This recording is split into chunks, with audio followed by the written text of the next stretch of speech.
Your government doesn't respect your privacy. Your parents don't respect your privacy. Your neighbors don't respect your privacy. Your landlord does not respect your privacy. Can walk into your house at any time. Well, it will be interesting to know that you can walk your landlord out of your compound. Because once you pay your rent and your tenancy is subsisting, at that moment you have exclusive possession of that property. So the next time your landlord just comes into your apartment unannounced, tell him, "Excuse me, sir, please leave. You are violating my right to privacy." But the only problem is when you now want to renew your rent. That is when. Okay. It's a very serious matter because that right is really abused. I'm a lawyer and I handle so many properties. I manage a lot of properties. And before I go on routine inspection on my properties, on properties I manage, I actually write to the tenant a month before, informing them the time and the day I'll be coming and asking if it will be convenient. And if it is not convenient, they'll write back to me or they'll call me telling me, "Lawyer, this is not convenient, please change the time." And I respect that. So as civilized citizens, we're supposed to respect each other's right to privacy. So we're moving on to our next right. Before we continue, I'd like to lay down some premises of what my colleague had already said. Now, first of all, we're looking at the Constitution, right? The Constitution and you. The first very important point I want us to note or to be reminded of today is the fact that the Constitution is the #1 law of the land. It is the ground norm.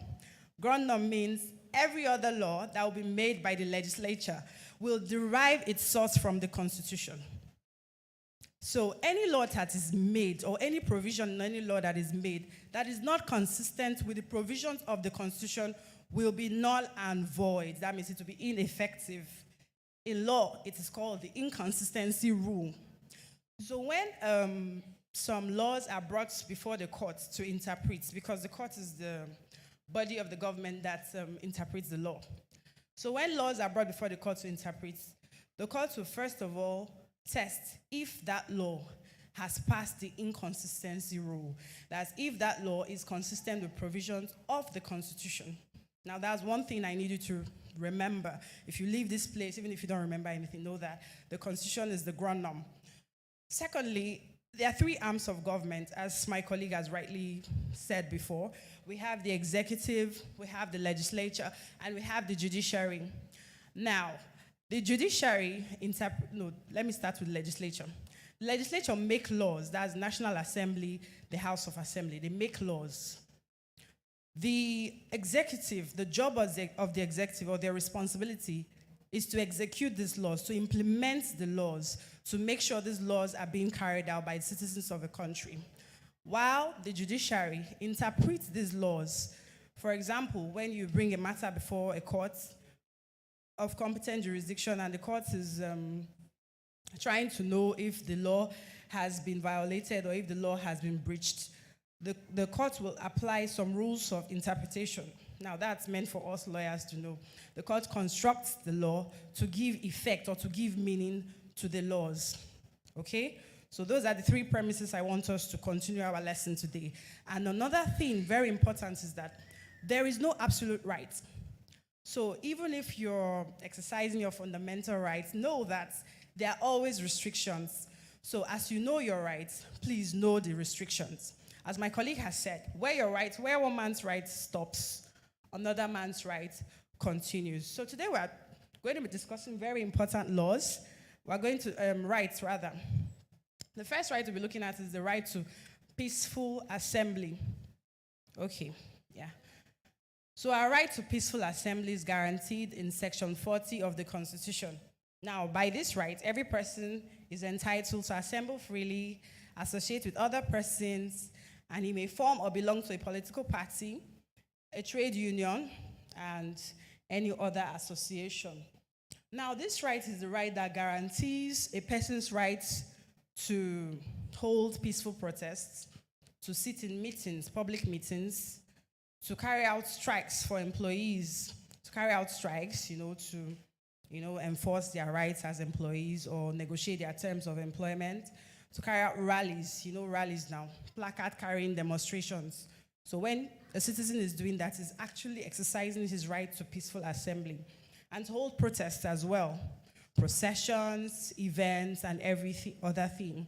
Now, first of all, we have laws that have been made to give effect to this section of the Constitution. Now, some of these laws are the Trade Dispute Act, the Labor Act, the Trade Unions Act. But this right is a very wide right. So I'm going to try to treat every aspect of this right as much as I possibly can. The law that actually guides public assemblies is the Public Order Act. Now, the Public Order Act has defined an assembly as a meeting of 5 or more persons. So anything that is less than 5 persons in a meeting for the purpose of the law, for the purpose of this right under the Constitution, is not an assembly. So an assembly is a meeting of 5 or more persons. An association means where persons meet together for the purpose of carrying out a common good. For example, political parties are associations. Trade unions too are associations. And a public place means a public road, a public bridge, an alley. Anywhere that the public is granted access is a public place. And a public meeting includes any meeting that is attended by more than 5 people in a public place to propagate a belief, whether religious, anti-religious, to propagate a belief. Now, for religious purposes, crusades are public assemblies. Please note that a regular church service like this is not an assembly, it's not a public meeting for the sake of the law. You know, there's normal definition, there's definition of, terms under the law. So for the sake of the law, regular meetings, church meetings like this, church services is not a public assembly and cannot be covered under this particular section of the Constitution. Now, charitable meetings, for example, I belong to an NGO. When we hold our charitable meetings, our charity meetings for the purpose of charity, it's not a public assembly. And then it cannot be covered under the Public Order Act. Now, the Public Order Act, like I said earlier, it protects a person's right to peaceful assembly or people's right to peaceful assembly. The protesters at the NSAS protests were exercising their right under Section 40 to peaceful assembly. Like I said earlier, no one right is absolute. So there are certain questions you ask yourself before you just delve in and say, no, the law enforcement agents were wrong to have just started shooting at the protesters or doing those things. There are certain questions you must ask yourself. There are requirements for a person or for a group of people to come together, to assemble. Did the NSAS protesters meet those legal requirements? Now, those legal requirements are contained under the Public Order Act. The requirement is that protests must be done within the ambit of the law. What is the ambit of the law? Now, before a set of people can carry out a protest, a peaceful, a lawful protest, they must write to and obtain permission from the state governor of that state where the protest is going to take place, like a license to carry out the protest. Now, the state governor of that particular state will grant such license if he is satisfied that such protest will not cause or result in mayhem in his state. Secondly, another requirement is that in that license, the state governor is going to specify the routes which the protesters are going to take. That's the routes in the states. If it is maybe Fleming roads, this is where your people are going to take, this is where you're going to start, this is where you're going to stop. And the state governor will also specify the time at which the protest is to take place. These restrictions, do they make sense? People are trying to protest against government actions or inactions or government policies, and then you're now giving this kind of restriction. It amounts to saying one thing and trying to remove yourself or stop yourself from that duty at the end of the day. In law, it's called approbating and reprobating. So the courts have said that they've condemned these restrictions under the Public Order Act, specifically in the case of the Inspector General of Police and a former party in Nigeria, All Nigeria People's Party. That case was decided in 2007. Now, the Court of Appeal, to be specific, the Court of Appeal said, when laws are made pursuant to the Constitution, these laws are meant to complement the Constitution and not to stifle a citizen's rights in that Constitution. Now, telling people that you have the right to peaceful protest, you have the right to, demonstrate, to carry placards peacefully, when you are not satisfied with the way you're being treated as a citizen. And at the other hand, you're saying that you need to obtain the license of the same people you're going to demonstrate against. That means you're stifling their right to peaceful assembly. So the court said, in that case, that no, these restrictions were unconstitutional. They did not pass the inconsistency test. Do you remember the inconsistency test? They did not pass the inconsistency test, and so they were declared null and void. There are certain provisions of the Public Order Act, not all the provisions of the Public Order Act. So those restrictions, provisions which provided for those restrictions, were declared null and void. But please note that the law is still extant. Before a law is amended, it has to go through certain stages, phases at the National Assembly. So a court judgment cannot automatically amend a law. So the law is still extant, but that is what the court has said. So, for example, you want to enforce your right to peaceful assembly, and then you approach a lawyer. If the lawyer can, argue enough, the court can use its discretion and, decide in your favor. Now, you might be wondering, what right does the Court of Appeal have to declare a law null and void? The Constitution empowers the courts, a court of competent jurisdiction, regional municipal courts, that's the High Courts, the Federal High Courts, the Court of Appeal, and the Supreme Courts, to declare invalid any provision of an existing law that does not pass the inconsistency test. Now, like I said earlier, every law is subject to the Constitution, right? So any law that goes beyond the limits of the Constitution will be rendered invalid. And as well, your rights are to be exercised within the ambit of the law. Now, there are situations where the government can curtail your rights to peaceful assembly or to associate freely. Situations in order to ensure public order, public safety, public security, public health. I think my colleague had said that earlier. Now, where a peaceful assembly, a supposed peaceful assembly, deteriorates into a riot, it becomes chaotic. Now, there is fear of loss of property, loss of lives, it becomes uncontrollable. In such situations, the law enforcement agents or agencies in the state or in the country can step in and use reasonable amounts of force to try and disperse those protesters or those rioters. I know I'm taking my time to teach on this because of the NSAS protest. We know it caused a lot of uproar in the country. So I want you to know every aspect of this right and when you are in your right to actually exercise this right. So we know that the Nigerian police force, the armed forces of Nigeria, they are the law enforcement agents of Nigeria. The Nigerian police force takes care of the internal security of a country, while the armed forces are in charge of the external security. However, there are situations where the government of the country can call on the armed forces to forestall peace in the country, that's internally. So I think that's the situation that happened at the NSAS protests. The military, they were there. Army men were there at the NSAS protest. So it is still constitutional for military men to be there. But the law only permits them to disperse those unlawful assemblies or riots within the ambits of the law.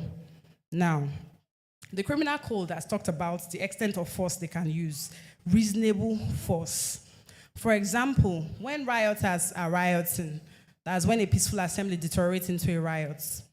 And protesters, they are being, everywhere is frantic and everybody's scared. So at that moment, the policeman is not in his right to just carry guns and start shooting. There are guidelines that guide the use of force and the use of firearms. So we're going to treat those guidelines and look at it. Now, when we talk about reasonable force, that will be determined by the law courts. Like my colleague said when he was talking about the right to life. He said the situation where your right to life can be restricted is when you're trying to defend yourself against an attack from another person. Now, he said something that while defending yourself, you cannot say you killed another person trying to, enforce your right to life or trying to defend yourself from the other person. If the person attacked you with a stick or a stone, and then you carry a gun and shoot that person like the mafia movies, is that self-defense? You kill that person. There was an intention to actually kill that person. You cannot use a sledgehammer to kill they fly. So the force must be reasonably proportional to the attack. So when the police is trying to disperse rioters, they can use firearms, but there are guidelines. Now, those guidelines are contained under the police force order. That's why I wonder, these trigger-happy policemen, is it that they don't know the law? I think the law has to be taught in every institution in Nigeria because people have to know the parameters which they can act. And ignorance of the law, they say, is no excuse. So the police can only use firearms where 12 or more persons remain riotously assembled over a long period of time. Riotously assembled, meaning there is threat to life, or there is threat to loss of property, or even the policeman or the military man is being attacked. That's the only situation where the policeman is under or is justified to use firearms. Now, it goes further. The police force order on the rules guiding the use of firearms goes further to say that the fire shots must be directed at the knees of the rioters. On no account should fire shots be directed directly at the chest of rioters. And the police agents who are trying to disperse these rioters must, as a matter of fact, single out the leaders of the gang, that's leaders of the riot, and fire at their knees, never above their heads, never directly at them, never sporadically. And they must fire as little shots as is necessary to disperse such rioters. Not sporadically, not anyhow, just within the ambit of the law. And then anything that goes beyond that, that police agent or that military man has acted unlawfully. Are you with me? Okay. So the law also says warning rounds should never be shot. Warning rounds should never be fired. So that is that for that. So those protesters at the NSAS protest is quite unfortunate. We're in a country where laws are sleeping. They are not being implemented. And we pray that Nigeria will change. What is and what ought to be are two different things. But it's very important you know these things because this right is actually being abused. In the east, in the north, police are trying to disperse a crowd and they just start shooting sporadically. They start injuring people anyhow. That's not how it's supposed to be. The international community condemns it. The United Nations condemns it. And if a police officer that does not act within the ambit of the law is taken to court and all these, can be proved, he's going to be guilty of murder. But if he's acting within the ambit of the law, according to these rules that I have stated, he will not be criminally or civilly liable for shooting or causing the death of any citizen. So another aspect of this right is that it affects employees in unemployment. Now we know that the right to strike, as I've stated before, is derived from your rights under Section 40. Now, an employee has the right to join trade unions. We know about some trade unions like the Labour Congress, like the Nigerian Bar Association, like the Nigerian Union of Teachers, and our wonderful ASU that have promised to suffocate us with their indefinite strike. So, under these rights, workers have the right to join associations to promote their conditions of work, to negotiate or collectively bargain, to negotiate with their employers, to improve their conditions of work and all that. But there are still restrictions to this right. There are situations where this right can be restricted. Now, what are the situations? The law says, that's the Trade Unions Act, says that not less than 50 persons can form a trade union. So if you're in an establishment where you are less than 50, you cannot form a trade union. So where you're more than 50, yes, you can form a trade union, and you can come together to enforce your rights or to negotiate with your employers to improve your, employment conditions. And workers who are providing essential services are not to go on strike. They are prohibited, as a matter of fact, from going on strike. Here you see doctors going on strike, nurses going on strike. These are essential workers. Essential workers are those that provide services that without which the country can be in chaos, the country can be in mayhem. Now, what is and what ought to be are two different things. So when you see doctors going on strike, they're actually acting outside the ambit of the law. Now, workers also in the oil and gas industry are not to go on strike. I know there are many workers in the oil and gas industry here We have associations that are formed by workers in the oil and gas industry, like National Union of Petroleum and Natural Gas Workers. They are not meant to go on strike because that is an aspect of the economy that is so important. In fact, the petroleum industry is the mainstay of the economy. So when workers in the oil and gas industry go on strike, there is actually going to be chaos. And there is a set of workers that they are completely prohibited from even joining trade unions. These set of workers are workers in the export processing zones of the country. What are export processing zones? Export processing zones are these zones that have been set aside. They've been demarcated from the country. In those zones, what goes on? Workers in those zones actually produce products for exports. Now, the reason or the justification from prohibiting or completely prohibiting them from forming trade unions is that if they form trade unions and go on strike, it might just cripple the economy. Although the international labor organizations have condemned it, but that law is still extant. Workers in the export processing zones are not to go on strike. Now, by your right to peaceful assembly, you can belong to a political party, any political party of your choice. Are there politicians in the house?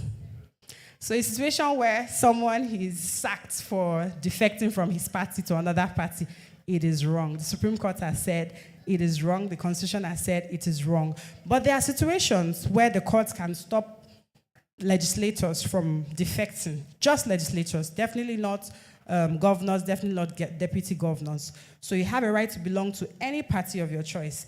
Even if you came in through one party platform and you decide during your tenure to defect to another party platform, you will still be acting within your rights. Your rights cannot be violated. Now, let's leave politicians, let's bring it down home. This right also guarantees your freedom to belong to any association. For example, we have residential associations. How many of us live in estates here? Okay. In estates, there are associations that are formed, to collectively come together and decide what will be good for that estate. Now, a member of that estate or a resident in that estate can decide that I don't want to belong to this association, this estate. I don't want to pay this levy. I don't want to pay these dues. You people should do your thing. Let me do my thing. And he will be within his rights. Now, a matter came up like that when my principal called me. He's the chairman of a very popular estate in Port Harcourt. Called me, Sandra, there is the owner of this school in my estate, and he's just being stubborn. He doesn't want to belong to this. We're supposed to pay NEPA bills. NEPA is going to come and cut us off from light. And then he's just been, please write a letter.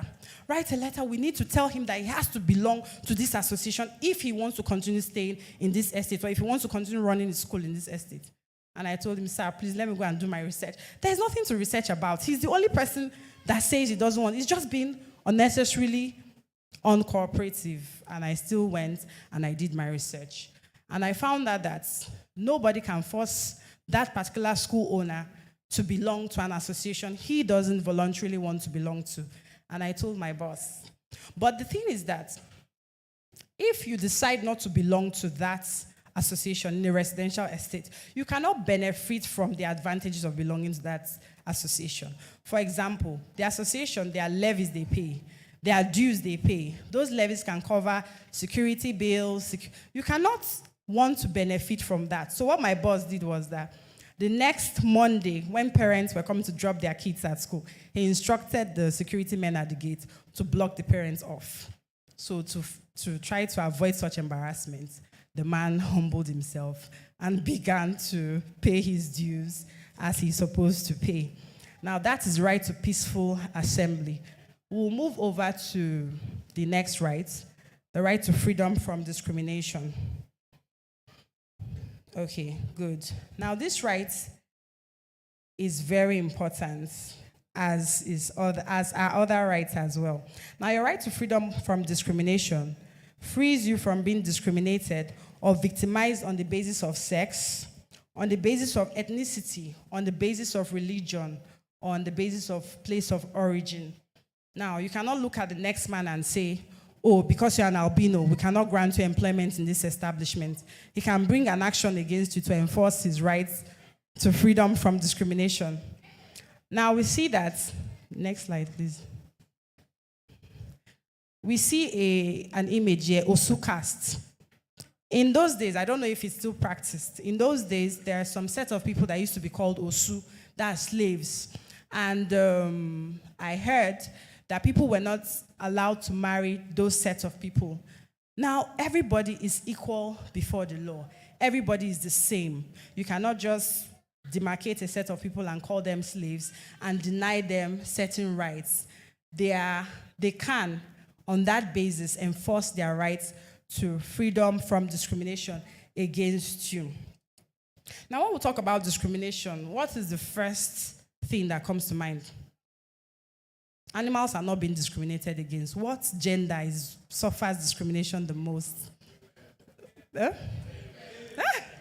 Fike said male gender. Please, I need real answers. What gender suffers discrimination the most? Females, right? Females, yes. Right from the pre-colonial days, we've been suffering discrimination. Jason is shaking his head. Yes, the female gender has suffered a lot of discrimination. In those days, women were not allowed to own properties in the pre-colonial times. Are you aware of that? In fact, they were considered as one of the properties to be shared.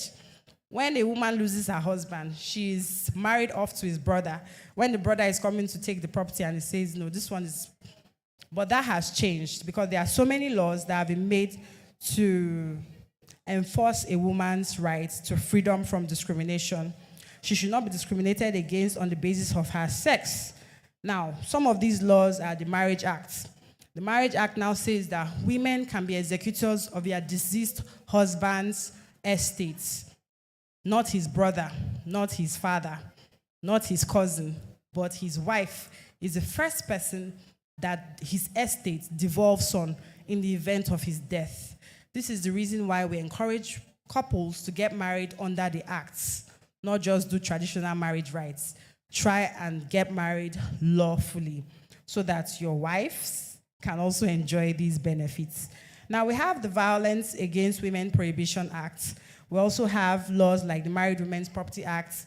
Under this law, married women can own properties, they can enter into contracts, they can invest in their name.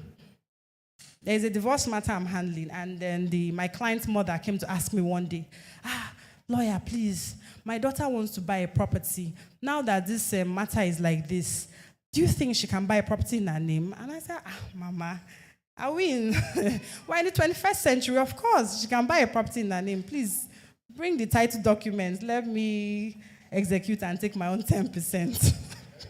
That was the one that concerned me. So women can now hold or have properties in their names. We have the Labor Act. The Labor Act does not spares women from discrimination on the basis of their biological setup. You know, when women give birth, they are guaranteed their 6 weeks leave, at least 6 weeks leave, and they are to be paid at least 50% of their salary during their leave. We hear situations where women go on maternity leave and then the bosses don't pay them until they come back, or from there, the bosses just tell them to go home. You can actually bring an action to enforce your rights under the Labor Act. And a woman, too, who just gives birth and has resumed after maternity leave, she's guaranteed 1 hour every day to nurse her baby. 1 hour, twice a day to nurse her baby.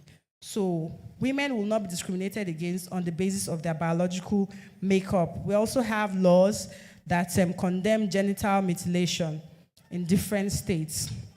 We also have some international treaties as well to help curb this discrimination against women. Some of the treaties are actually obligations, agreements between two or more countries. We'll talk more about treaties in our subsequent session. So we have treaties like the African Charter of Human and People's Rights as well. And then courts have actually done their bid in curbing this discrimination against women. Now, the courts of the Supreme Court in a case, I think Ukeje and Ukeje, the Supreme Court said the law that prohibits women from inheriting their father's property or from inheriting their parents' property on their demise is a bad law. It's against the Constitution. It's inconsistent with the Constitution. It is repugnant to good conscience, and then it should be null and void. The Igbo tradition that disinherits women on the demise of their parents should be curbed, and actually it's null and void. That means it's not effective because it's against the law. Also, the Court of Appeal, in another very interesting case, said that the custom in Nnewi, who is from Nnewi here? Brother Izu is not in church today. I know he's the only person from Nnewi. Oh, your wife's from... Okay, PK says his wife's from Nnewi, so maybe he can relate. Now, the Court of Appeal has said that the law, or the customary law, it's called the Oli Ekbe law, I don't know if I'm pronouncing it well, that disinherits a woman or stops a woman from inheriting her husband's property on his demise just because she didn't have a male child, is actually repugnant to natural justice. It's repugnant to good conscience, and that law should be struck down. It's a very bad law. Under that custom, it is the man's brother that will inherit his properties just because the woman has no male children. So now that is a bad law, and if anybody is being victimized or suffering under that kind of law, he can bring an action to enforce her rights to freedom from discrimination. Now, there are some laws that have also been made despite or in spite of the positive actions of the courts, of the legislature to make laws to, protect women. There are still some laws that have made that are not so good or not so favorable to women. For example, we have the Police Act. You can pick up the law and read later. The Police Act has some provisions that do not really, there are still some restrictions to these rights, so we can call that a restriction under this right. The Police Act has some laws or some provisions. For example, only unmarried women can join the police force. And if you join the police force as a woman, as an unmarried woman, and you want to get married, you must ask for permission. You must ask for permission from the Commissioner of Police in the state where you're serving as a police woman. And that permission can only be granted on some certain circumstances, or in some certain circumstances, where you have served for 3 years. And then the Commissioner of Police has to look at the man you want to marry, scrutinizes him, must make sure that he's of good character. So it's just at the discretion of the Commissioner of Police. We feel that these laws are unfair. If I want the laws to be changed, I can actually sponsor a bill for that law to be changed. But for now, that law is still existing and is still extant. Now, also, an unmarried police officer, female police officer, will be dismissed from the force if she gets pregnant. It happened recently, right? Okay, I know of a case old time ago. The Commissioner of Police actually impregnated the unmarried police officer. She was dismissed. She was dismissed, and there were no laws that, would prosecute him or hold him responsible. So these are discriminatory laws, and we feel, or I feel, that these laws are really discriminatory. And there are also laws in the North. The North is guided by the Penal Code. The North have their own separate laws. Now, the Penal Code says that it is lawful for a man to beat his wife to correct her. Yes, it is lawful. In the North, if your husband violates you or is violent towards you, you cannot say he has violated your rights under the Constitution because their law, that's the Penal Code, permits it. So those kinds of laws are very unfortunate for women. There are still some laws that marginalize the females. We will not be able to treat all of them. And women are really marginalized. Who is aware of the gender bills that were just rejected at the National Assembly? The one causing a lot of uproar. Now, some of these bills, what were they asking for?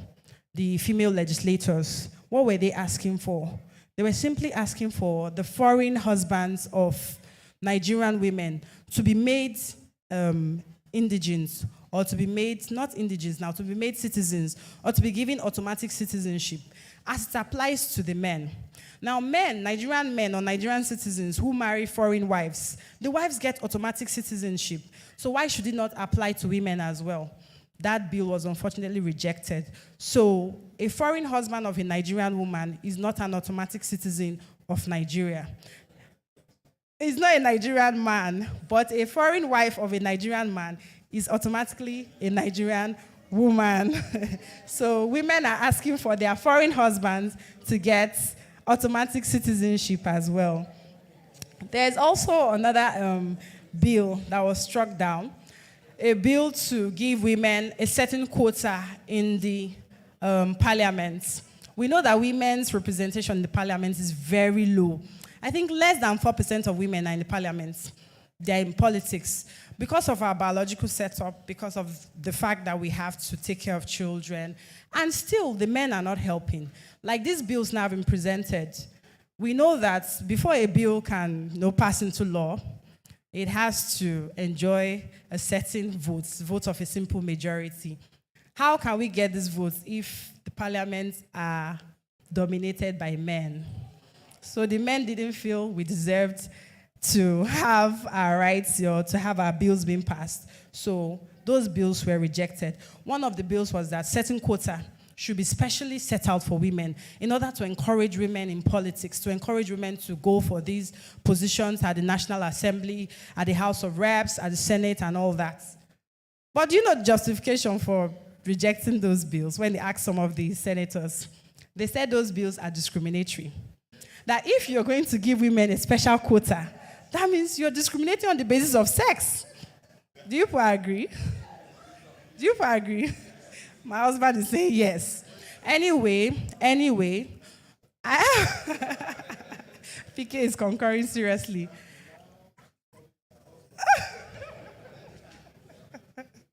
I want favor, so now it's my husband, right?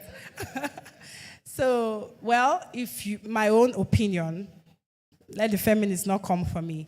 I feel special privileges should not be given to women at the National Assembly. I think what that bill should have asked for is women should be given equal playing grounds, equal opportunities, because women actually are powerful and they have a lot of potentials if you give them the level playing ground.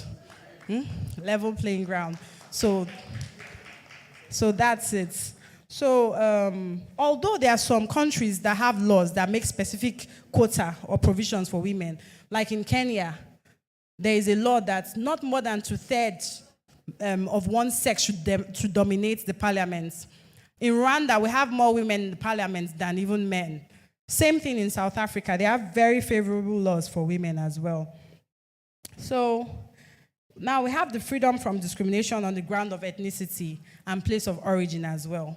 So you cannot be discriminated against just because you are from a certain place or from a certain... We have a law actually that guides this, the Federal Character Act.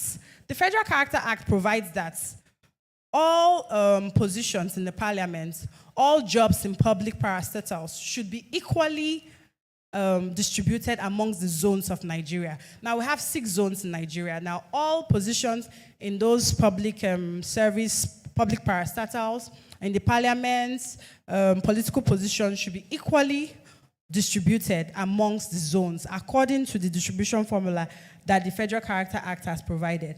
Now, if you feel that you're being marginalized or your place, for example, the people from Bayelsa states, they feel that they've not been treated fairly because they are being marginalized, the oils are from their place. People from the South, they actually complain of that. You can bring an action against any head of any ministry that denies or does not follow the quota. Maybe you can pick up the Federal Character Act later and read it. I cannot really start stating everything here. So that is your right. Now move on to the next right. Okay. Before we move on, let me just quickly state something here.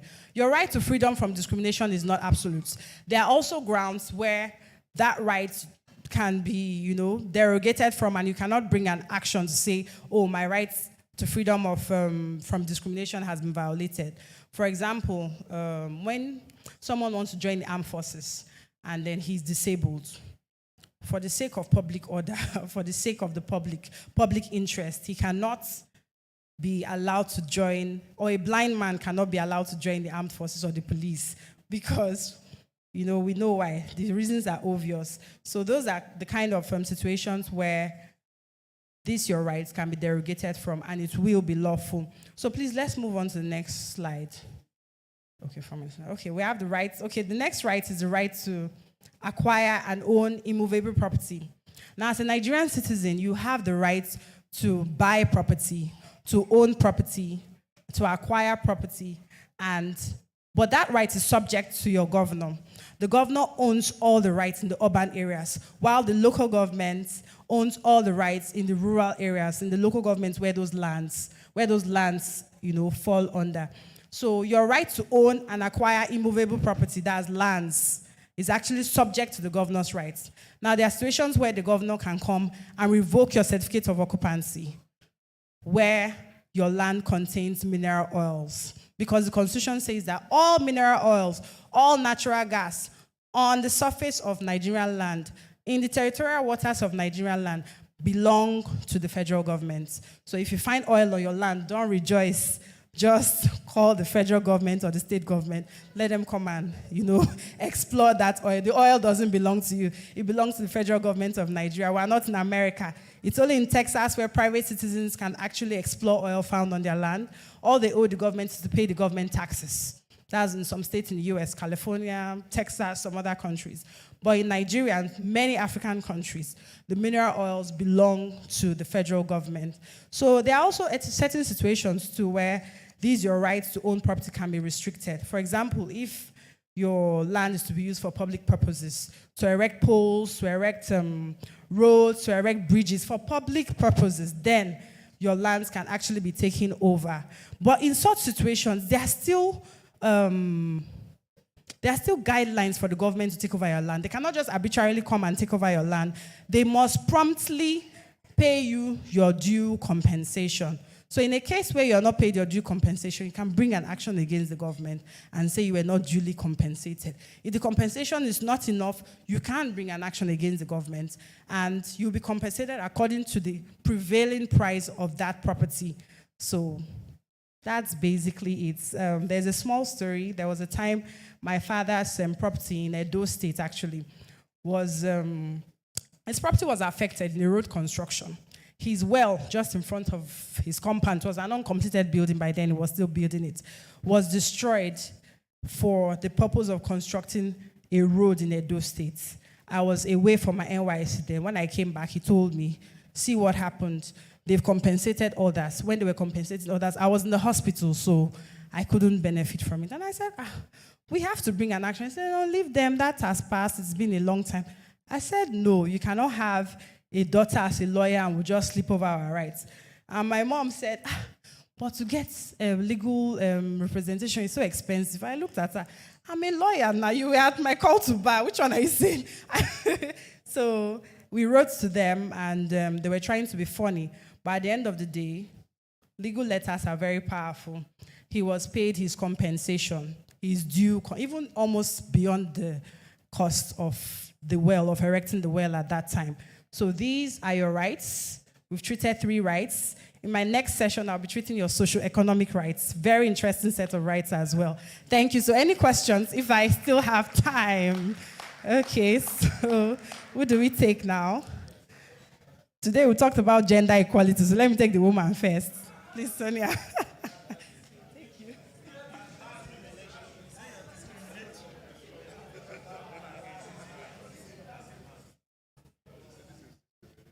It cannot be discrimination. At least let me just try to pamper us after they've rejected our bills at the National Assembly. Okay. Good morning, everyone. Yes, please be gentle with me because I know I'm asking question about Nigerians' right. Okay, that's fine. So I just want to know something because I'm sure there is not a big gap with the law here and with the law in my place. So now, I have 3 questions. So feel free to stop or to say we'll answer the next one next time.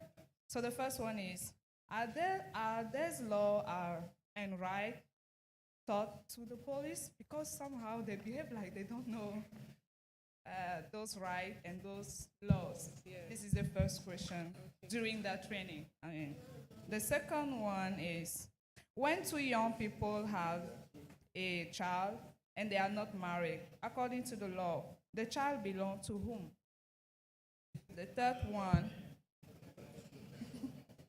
one is, when does the law say about a person who married someone who is still married to another one else without knowing it? Okay. And the person discovered what? All right, thank you very much. I've been asked to stop, but let me just quickly answer your questions. Now, about the police training, whether they are being taught laws, I do not know. I don't know anybody who has gone through the police training. Like I stated earlier. Sir? Oh, they are taught. Okay, thank you very much, Pastor JC. Pastor JC said they are taught. So whether they forget it when they start handling their arms, I do not know. They are meant to be prosecuted. But, well, it is what we have. That is what it is. And as for your second question about two unmarried people having a child, right? Two unmarried people having a child, okay. Now, in Nigeria right now, there are no more illegitimate children. The Evidence Act has been amended to do away with the issue of illegitimacy. Before, a child under outside wedlock cannot benefit from certain privileges. But now there's no illegitimate child. Every child is a blessing from the Lord. The law has recognized that. Now, the child belongs to both parties. Where the child is a minor, the child will be with the mother, because the mother is the one that can that can nurse the child to the age of maturity or majority. Now, what is the age of majority under Nigerian law? Some laws say 18, some laws say 16. So there's still that discrepancy, but it's either 16 or 18. That is the age of majority. Now, at that age, the child can decide that he wants to come back to his father. It's just because we're in Nigeria. Abroad, at the age of 18, every child goes on his own. You're no longer a child. But in Nigeria, many people stay with their parents till 30. So at that age, a child can say, I want to stay with my father. But both of them have equal rights to that child. And as for custody, the mother has a child at that tender age until the child attains majority. And as for your third question, sorry, can you remind me?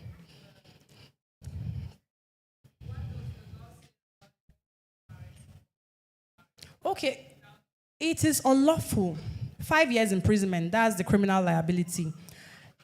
Ignorance of the law is no excuse. Before you marry somebody, you should do your due diligence.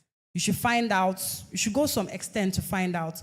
So if you marry somebody who has been married, the Marriage Act penalizes such a person, both the person who married. In fact, it's the person who married that is being penalized. A man who marries under the act, that's lawfully, and still goes outside to marry another woman, whether under the act or traditionally, he's guilty of bigamy.